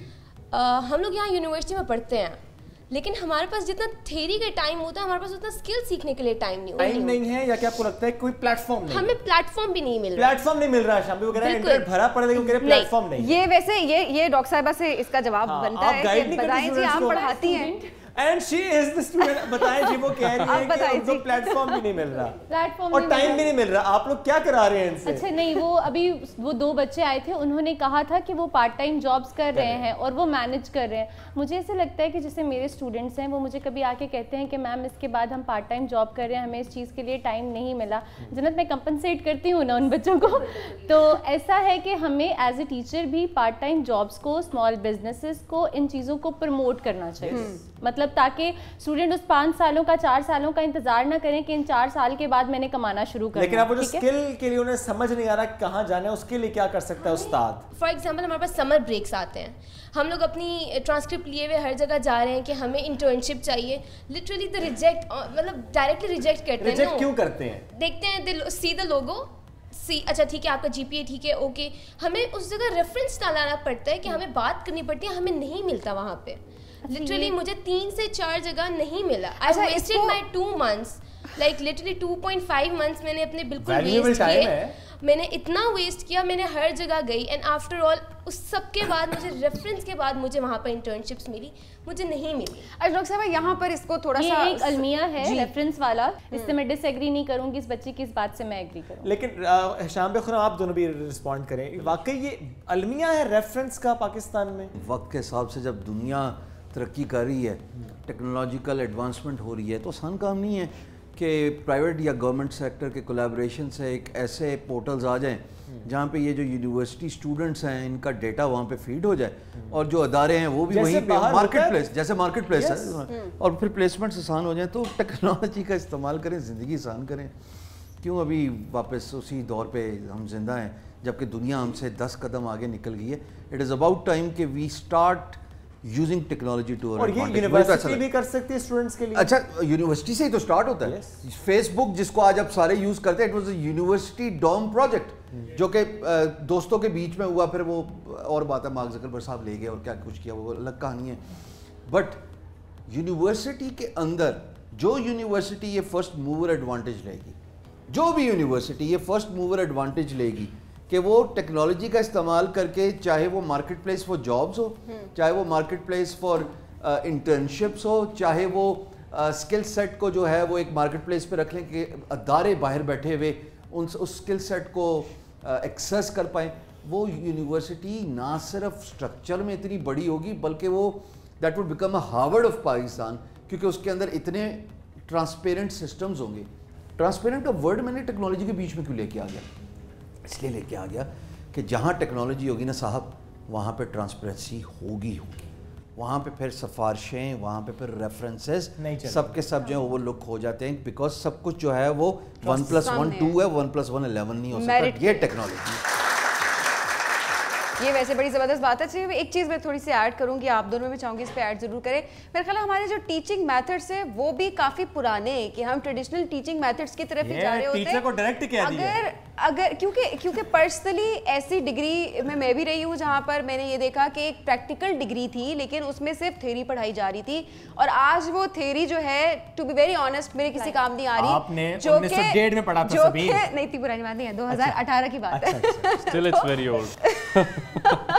तो ऑनेस्टली वो थ्योरी आज मेरे काम नहीं आ रही। मेरे ख्याल में बहुत सारे स्टूडेंट्स इससे रिलेट कर सकते होंगे कि हम एडवांस टीचिंग मेथड्स की तरफ क्यों नहीं जाते। अगर हम वेस्ट की बात करते हैं बार बार, तो हम वो टीचिंग मेथड्स क्यों नहीं अडॉप्ट करते?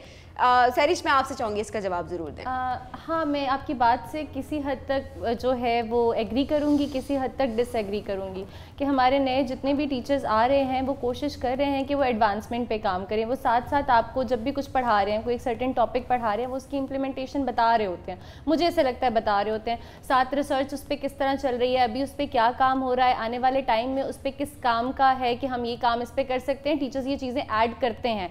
अभी आप इन स्टूडेंट से पूछते हैं, इनके मेरे ख्याल से 60 to 70% टीचर्स वो चीज़ें ऐड करके इनको बता रहे हैं। बीच में से शायद 40% टीचर्स ऐसे होंगे जो ये नहीं कर रहे। जहाँ पे स्टार्ट में आपने करिकुलम की बात की थी, तो मुझे ऐसा लगता है कि करिकुलम को भी रिवाइज करने की ज़रूरत है कि हमारा जो करिकुलम है वो बहुत सारी चीज़ें, जैसे सर ने कहा कि एक चीज़ें अब 1 क्लिक पे अवेलेबल हैं, तो हम बच्चों का इतना टाइम कंज्यूम करके उनको वो चीज़ें क्यों सिखा रहे हैं जब वो 1 क्लिक पे अवेलेबल हैं।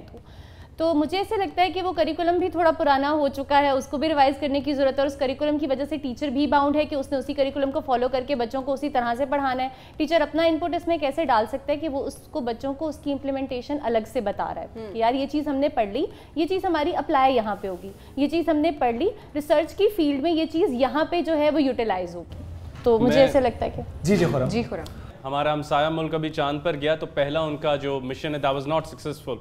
जब पहला वो जा रहे थे it was such a risky Endeavour, वो लाइव दिखाया गया था उनके नेशनल टीवी पे और जब वो टूट कर नीचे आया तो उनका डायरेक्टर जनरल रो रहा था।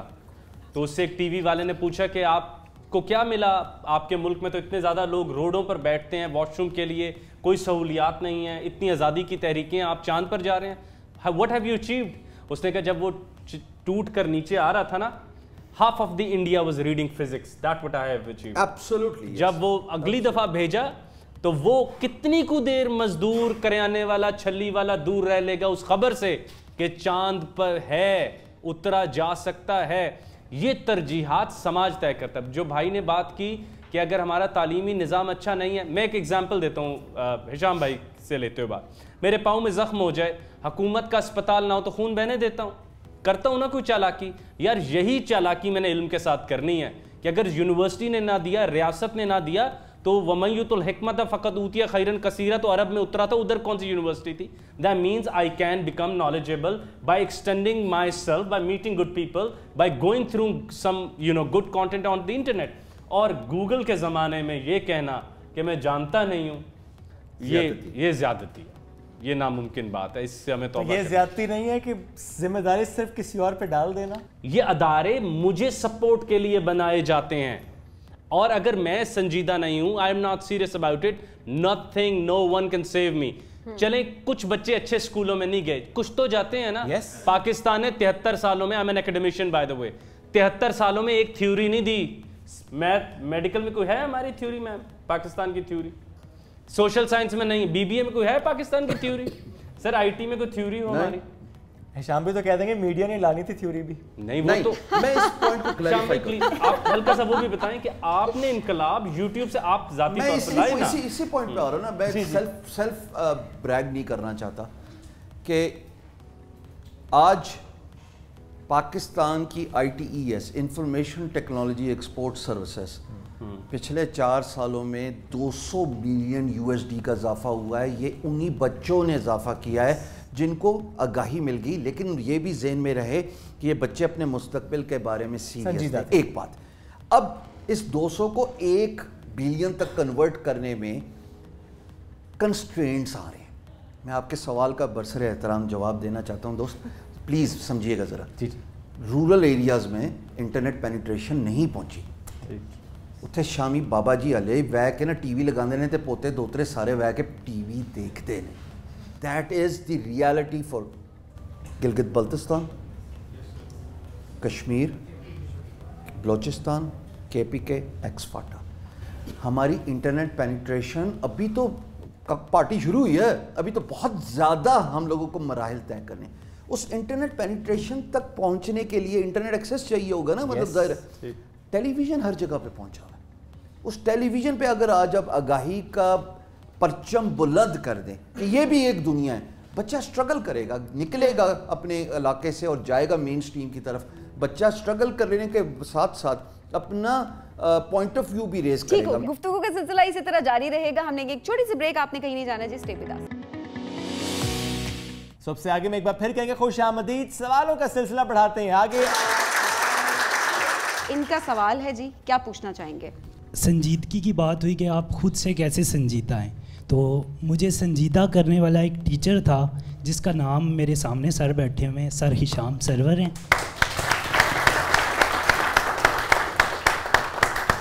जिनका मैंने एक कोर्स इनरोल किया थ्रू डिजी स्किल्स फ्रीलांसिंग का। उसके अंदर काफ़ी इन्होंने मोटिवेट किया कि कैसे आपने अर्निंग करनी है थ्रू ऑनलाइन। उसके बाद डिजी स्किल्स के अंदर ही रहते हुए मैंने डिजिटल मार्केटिंग को सीखा। उसके बाद मैंने ग्राफिक डिज़ाइनिंग, इन 2 स्किल्स को सीखा, जिनमें से एक जो डिजिटल मार्केटिंग है वो आगे अभी मैं पढ़ा भी रहा हूँ, एक इंस्टीट्यूट में सिखा रहा हूँ। अरे वाह, जबरदस्त जबरदस्त। तो इससे पहले जो कि एक बात हुई थी कि स्किल्स कहाँ से सीखे, किसी ने कहा था, तो देखें एग्जांपल सामने है कि स्किल्स कहाँ से सीखना, there are lot of platforms, सिर्फ आपने संजीदा होकर सीखना है। आप कुछ कहना चाहते हैं? जी माइक दीजिए। आपने भी बात की कि स्किल कहाँ से सीखें। हम अक्सर अभी रिसेंटली हमारा गैप था 3 मंथ्स का, तो हमने गवर्नमेंट्स को हॉस्पिटल्स में भी अप्लाई किया, इसके अलावा प्राइवेट में भी किया। प्राइवेट में आ गई थी, बट प्राइवेट में ये इशू है कि आपको फ्री हैंड काम करने नहीं दिया जाता। गवर्नमेंट में भी इसी तरह है, गवर्नमेंट में आपको वही रेफरेंस के थ्रू आपको मिलता है। तो हम किस तरह फिर स्किल गेन कर सकते हैं? अच्छा बेटा, आप रेडियोलॉजी के हो, आपको पता है आपकी फील्ड में तो भी बहुत ज़्यादा जो है वो रिसर्च हो रही है। जैसे पहले तो डॉक्टर इस तरह एक्सरे पकड़ता था, फिर उसको ऐसे करके देखता था, फिर उसको ऐसे करके देखता था, फिर अब क्या है, अब ये रोबोटिक होता जा रहा है with the passage of time, कि खुद ही आपको एक्सरे को देख के सब बता दिया जाएगा कि इसमें ये है। इवन इसमें ह्यूमन एरर का चांस भी कम होता जा रहा है। बहुत सारी वीडियोस इंटरनेट पे अवेलेबल हैं, आप उसको अपने फ्री टाइम में देखें, आप गूगल स्कॉलर पे जाएं, आप रिसर्च आर्टिकल्स पढ़ें, आप ये देखें रेडियोलॉजी की फील्ड में क्या क्या काम हो रहा है। लेकिन अगर कल को एक रोबोट ने ही पढ़ना है, उस एक्सरे को रीड करना, तो ये भाई किधर जाएंगे? टेली रेडियोलॉजी जाके आज यूट्यूब पे सर्च कीजिएगा, रेडियोलॉजी है ना, उससे पहले टेली लगा लें। बहुत सारा काम आउटसोर्स होता है, जो आपके सीटी स्कैन, MRI स्कैन, ये सब के सब डिजिटल फॉर्मेट्स में ज़ाहिर निकलते हैं ना, सीडीज़ निकलती है ना जो वो देता है रेडियोलॉजिस्ट, वो इलेक्ट्रॉनिकली अपलोड होते हैं और उसको ह्यूमन डॉक्टर जो है, जो कि रेडियोलॉजिस्ट है, वो असेस करता है और उस असेस की बेस पे वो एक रिपोर्ट लिखता है। टेली रेडियोलॉजी, आज जाइए लुकअप कीजिए, आपके लिए एक नया प्रोफेशन है। मुझे ऐसे पता है कि मेरी भाभी ने 3 साल ये काम किया, शी इज़ अ रेडियोलॉजिस्ट ना। आप अपने आप को स्किल सेट इन्हेंस करने के लिए ये जाके यूट्यूब पे सर्च कीजिए, देखिए कि ये सर्विसेज कैसे ऑफर की जाती हैं। At the end of the day experience matters the most, कि आप जिस तरह केसेस को देखते जाते हैं, तो आप फिर अपना जो है वो रिपोर्ट में अपना वर्डिक्ट, अपना opinion based on your experience डालते हैं। जहाँ से शाम भाई ने शुरू किया, इससे पहले पॉलीमैथिज्म होता था, फील्ड चुनी नहीं जाती थी, लोग मुतफर्रिक, Leonardo da Vinci, Immanuel Kant, Iqbal himself, Iqbal ने उर्दू की पहली इकोनॉमिक्स की किताब लिखी, फ़िलासफ़ी में काम किया, शायरी करते थे, फिज़िक्स उनका पैशन था। आइंस्टाइन के ऊपर मैंने आपको राय दे दी। यू थिंक ऑफ एनी, पहले पॉलीमैथिज्म होता, आप मुतफर्रिक उलूम पढ़ते थे।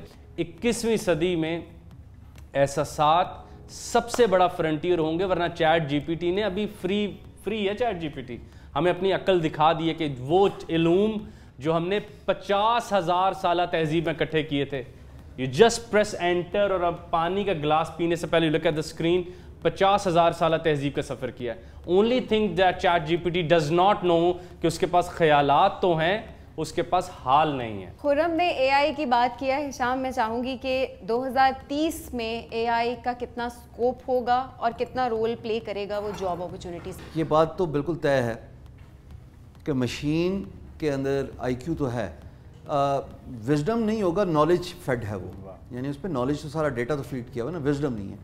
विजडम अल्लाह रब्बुल इज़्ज़त ने उसकी सबसे बेहतरीन तख्लीक इंसान, जिसको अशरफुल मखलूक़ात बनाया है, उसके अंदर वो EQ है जो मशीन के अंदर नहीं आ सकता। Empathy question, intelligence, of course you can give it to machine based on the data, it can take decisions based on the past data, but जहाँ पे क्रिएटिविटी आएगी, जहाँ पे एम्पैथी आएगी, जहाँ पे इमोशंस आएंगे, वहाँ पे ह्यूमन इन डिमांड रहेगा। जैसे साइकोलॉजिस्ट है, जैसे क्रिएटिव ग्राफिक डिज़ाइनर है, जैसे क्रिएटिव आउट ऑफ बॉक्स सोचने वाला, अनऑर्थोडॉक्स सोचने वाला लिखारी है, कंटेंट राइटर।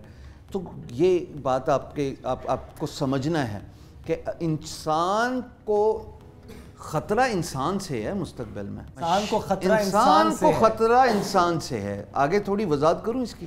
करें ज़रूर। उस इंसान से जो मशीन को इस्तेमाल करना जानता है। वाह, इंसान को खतरा इंसान से है, उस इंसान से जो मशीन को उससे बेहतर इस्तेमाल करना जानता है। तो इसलिए ये तो तय होगा कि मशीन इस्तेमाल करनी है, उसको कैसे इस्तेमाल करना, अपने मोटिव, अपने मकसद के लिए, अपनी एडवांटेज के लिए। सो जो इंसान मशीन को बेहतर इस्तेमाल करना सीख जाएगा, आप आंखें बंद नहीं कर सकते 30 साल बाद, ये तो आने लगा है। But the humans are actually, they should be afraid of the humans, who are better at operating machines, operating systems, using technology. इसको अब आप नेगेट नहीं कर और हिशाम भाई जितनी गुफ्तगू भी आपने सुनी, इनमें आधे बच्चे संजीदा, आधे अगर नहीं भी है तो वो उसको किसी और तरह से डिफाइन कर रहे हैं। आपको लगता है कि इनको भी परेशान होना चाहिए? आपको लगता है नहीं ऑलरेडी ये परेशान हैं और ये सीरियस हैं इसको देखते हुए कि 2030 में क्या करेंगे? खुदारा अपने मुस्तकबिल के बारे में जितनी संजीदगी से आज देख सकते हैं देख लें। अच्छी बात क्या है? अच्छी बात ये कि यू स्टिल हैव टाइम, अभी भी वक्त है, अभी भी वक्त है। कोई और सवाल किसी का जी? मेरा नाम सुराब खान है, ऑटोमेटेड डिपार्टमेंट से। सर ने टेक्नोलॉजी की बात की, जैसे अगर हम देखें 25 ईयर अगो या 30 ईयर अगो तो इतना डेवलप नहीं थी टेक्नोलॉजी जितना आज है। अगर ये टेक्नोलॉजी ऐसा बढ़ता जा रहा, इम्प्रूवमेंट इसमें आ गई होती तो ये हमारा हेल्थ, फिटनेस और इमोशन को भी इफ़ेक्ट कर सकता है। तो आपको नहीं लगता कि ये टेक्नोलॉजी का पीक है? हमको ये टेक्नोलॉजी इधर रुकना चाहिए, आगे नहीं बढ़ना चाहिए इसको। बहुत खूबसूरत बात की है। एलॉन मस्क कहता है कि artificial intelligence is far dangerous than nukes. अच्छा, मैं अपने सोशल मीडिया पे हर दूसरे दिन एक वीडियो डालता हूँ कि हिल जाओ नहीं तो हिल जाओगे। अच्छा, हिल जाओ का मतलब है कि हिलो, नहीं तो बैठे बैठे जो है वो हिल जाओगे। बिल्कुल ठीक। लास्टली खुरम भाई आप कुछ ऐड करना चाहते हैं? जितनी गुफ्तगू अभी तक हुई है, जो स्टूडेंट्स को आपने देखा है, आप वैसे भी स्टूडेंट्स रोज मिलते ही रहते हैं। मैं जब पहली दफ़ा अपने उस्ताद मुर्शिद अहमद जावेद साहब से 2017 में मिला तो उन्होंने पूछा कि बेटा इल्म क्या होता है, और उस ज़माने में मैं फ्रेडरिक नीट्शे और कांट को अजबर किए बैठा था और बड़ा घुमंड होता था कि भाई फ़लसफ़ा पढ़ता हूँ। तो उन्होंने पूछा इल्म क्या होता है, and I had no answer. तो उन्होंने कहा बेटा इल्म जानने का नाम नहीं होता, बेटा इल्म बनने का नाम होता है। जहन के वो नज़रियात जिनको जिस्म करने से इनकार ना करें वो इल्म। बाकी हाफिज़ा, बेटा हाफिज़ा इल्म नहीं होता। साइकोलॉजिस्ट जानती है हाफिज़ा इंडिपेंडेंट फैकल्टी है, वरना भूल जाओ ना जो पुरानी बुरी बात है।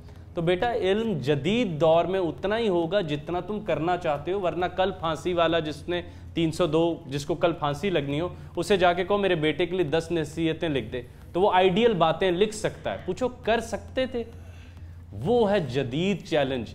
21वीं सदी के आम बच्चे के पास, जंडियाला डाब वाला उकाड़ा डस्का के आदमी के पास वो इल्म मौजूद है जो कोपरनिकस के पास नहीं था।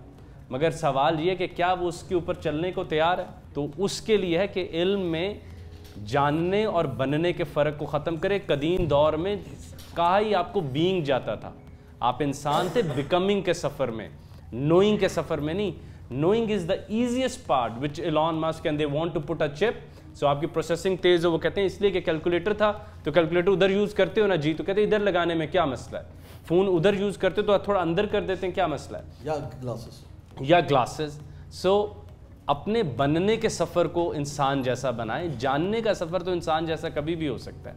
किसी आलिम के पास, अच्छे बंदे के पास 1 साल बैठें, आप हैरान रह जाएंगे, वो आपको सब सिखा देगा, लेकिन वो आपको बुराई से माइल दूर करना उसके बस में नहीं होगा। क्या तुम सही रास्ते पे चलोगे? वो नहीं होगा। वो दैट्स माय हम्बल सजेशन। वो सेल्फ बिल्कुल ठीक है जनाब। तो आज हम ये सवाल लेकर आए थे इकरा यूनिवर्सिटी में। खुरम इलाही, डॉक्टर सैरिश और हिशाम सरवर ने साथ दिया और स्टूडेंट्स यहाँ पे मौजूद थे इस ऑडिटोरियम में। तो जनाब आपने देना है इस सेगमेंट का फीडबैक, लेकिन वक्त हो गया खत्म। दोबारा मुलाकात कल करेंगे। अल्लाह हाफिज।